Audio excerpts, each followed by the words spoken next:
Today we're going to talk about the basics of the Z-Health Assess-Reassess process.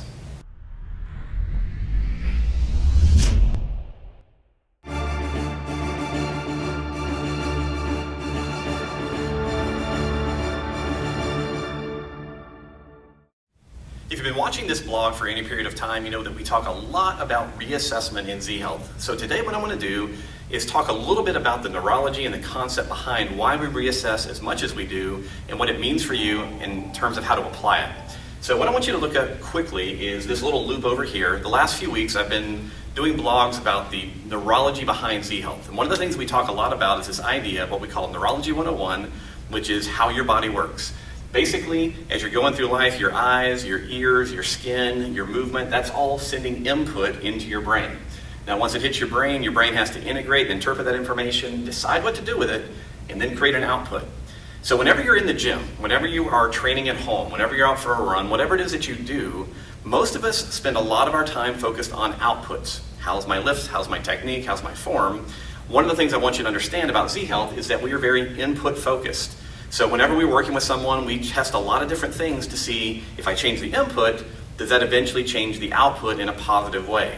Now, on top of that, one of the things that you also need to understand, and I've talked about this in previous blogs, is that exercise is a drug.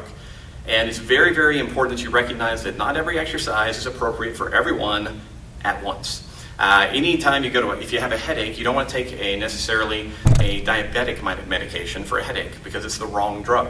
At the same time, if you have a headache and you're taking ibuprofen, you don't want to take 20,000 milligrams because it'll kill you. You have to take it in the right dose. So exercise is the same. You need the right exercise and the right dose to create the impact in the body that you're trying to achieve. Now, with that in mind, whenever we work with anyone, the idea in Z-Health is that we want you to leave every session better than when you came in. Now, we understand that when you train people, you have to test them. You have to tax the body so that it will adapt.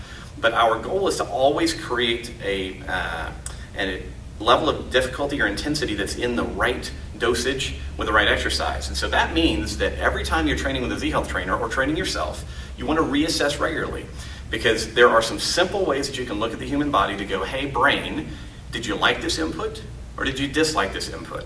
Was it too little, too much, or the wrong type? So the way that we teach that is very different between our professional certifications and what I teach on the blog or in the kind of general public things. In our professional certifications, we really spend a lot of time working with our trainers to go, how can we objectively measure improvement in people? So we do a lot of work with gait assessment, balance testing, vision testing, other classic neurologic tests, etc. But when it comes to this blog, and like I said, if we're teaching a general public class, we try to go with things that work, that are expedient, and are useful. So usually what we'll talk about is testing range of motion. So let's say I have a internal rotation that looks like this, and then I do some kind of drill. I can retest that internal rotation to see if it improved. Neurologically, what we're telling you is that I don't care about the range of motion, but I do care about, did my brain like the input that I just gave it? And I can get into a lot of kind of weird neurology about how range of motion is controlled at the brainstem level, and that's one of the reasons whenever we give the brain good input, the balance between what are called the flexors and extensors, the synergy with which they work improves, and oftentimes we'll see an improvement in range of motion. We also say, hey, you can test strength and how difficult a typical strength move is. It's called RPE. Or you can test balance, or you can test a functional activity. How's my golf swing feel now? Am I swinging faster? Is it a better contact? So you want to make sure that in your own training, you're always doing some kind of reassessment of the inputs that you're providing. Now, here's basically what this means and how to use it. Let's say I go into train tomorrow and I decide, okay, I think I want to do a kettlebell overhead press. I can test the range of motion, or I can see how hard it is. I can do the overhead press, and then I can do a drill. Maybe that's a foot drill from Z-Health, thoracic glide. Maybe it's some kind of other rehab tool or exercise you've learned from somewhere else. As soon as you do that, you want to then reassess that basic range of motion or that strength of that lift and see if it was better. If it got better, we call that a high performance drill for you. Meaning if that foot drill improved your range of motion, which improved your lift, great, classify it as high performance. If instead you did that drill and then you went back and did that lift, or you tested that range of motion and you were worse, we're going to call that a rehab drill. And then finally, if you did the drill, retested, and nothing changed, that's just neutral. Now here's what this means practically speaking. In your training session, as part of your warm-up, as part of your cool-down, you want to do high-performance drills only, or mostly, all right? We can go 90-10 if you want, or 80-20, But for the most part, when you're going to be stressing your body, stressing your brain, you want to do high performance drills. An example, someone comes in, we know that these foot drills work well for them because we've tested them in the past. A part of their warm-up will be doing foot mobility. Let's say you are a high-level executive and you have a stressful business meeting coming up, and you know that there is a breathing exercise that you always respond well to. That's a high-performance drill for you. Take 2 minutes before your meeting starts and do that drill. High performance is exactly what it sounds like. You do that drill anytime you need your body or brain to perform at a higher level. The rehabilitation drills, or the rehab drills, do we avoid those always? The answer is absolutely not. Because basically what we tell people is if you respond badly to an eye exercise or a vestibular exercise or a movement exercise, especially if it's a simple basic one, that's a problem. It tells us that you need to rehabilitate that movement or that skill. So the way that we talk about the rehab drills is we want you to do them, but we want you to do them away from any time when you're going to have to perform at a high level. So you're home, you're going to lay down on the couch. Before you lay down on the couch, you can do one of your rehab drills, and then you can relax.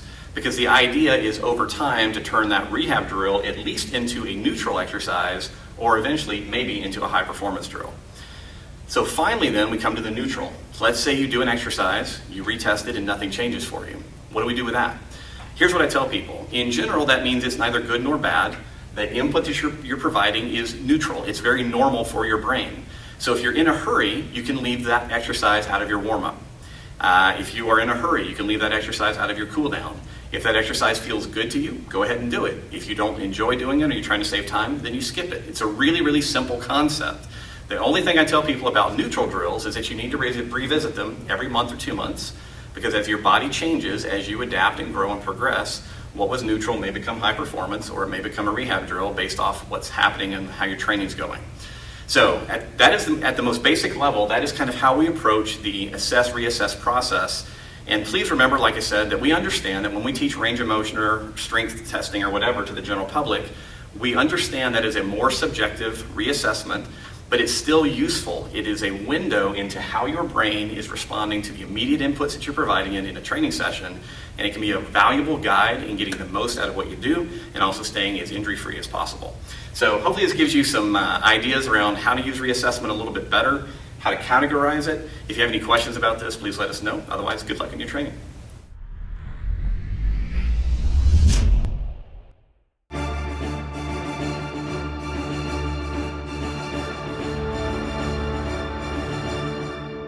Always. Rolling again, so keep it down in here. Exercises that you can use to improve your function. I have no idea what you're going to improve with this. Let's try that one more time.